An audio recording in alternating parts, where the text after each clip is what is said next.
Assalamualaikum warahmatullahi wabarakatuh.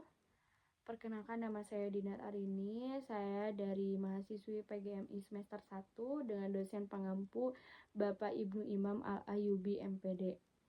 Pada kesempatan kali ini, saya akan mempresentasikan materi saya yang berjudul mengukur keberhasilan moderasi beragama melalui 4 indikator Kementerian Agama.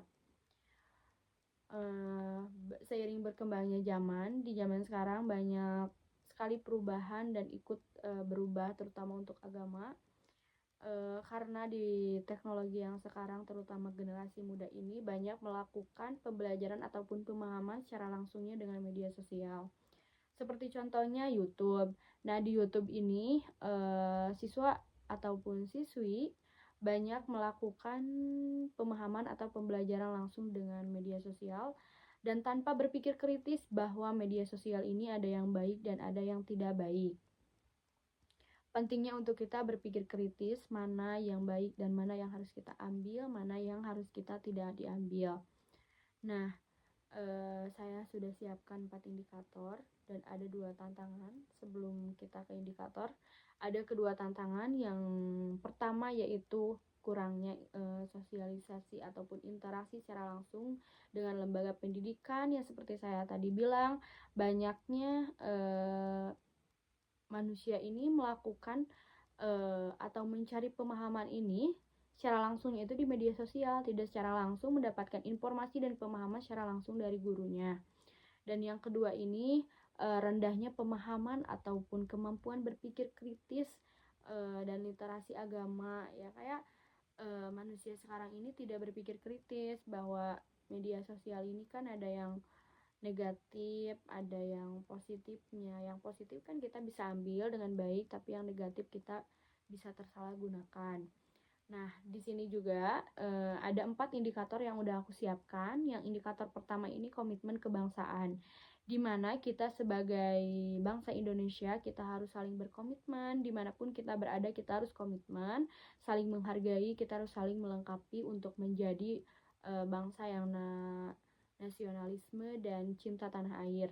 Dan indikator yang kedua di sini ada toleransi, di mana kita harus saling toleransi antar umat beragama.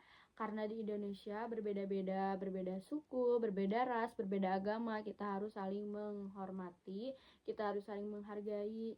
Kita tidak boleh kayak berselisih ataupun membeda-bedakan antar umat agama kita dengan agama lainnya. Nah, untuk indikator yang ketiga di sini ada anti kekerasan, di mana seperti contohnya banyaknya terdengar hal-hal yang seperti sekarang ini.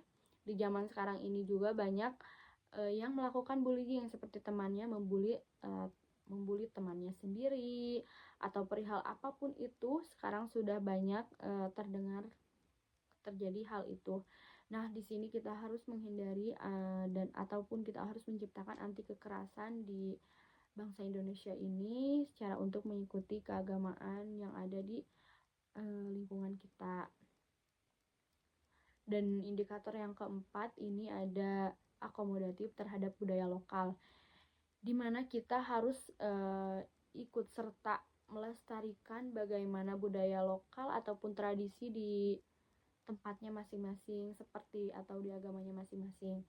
Seperti kita sebagai umat muslim, kita selalu memperingati hari Maulid Nabi, di mana kita juga harus bisa melestarikan tradisi tersebut. Kita harus ikut serta, kita harus ikut untuk melestarikannya gitu.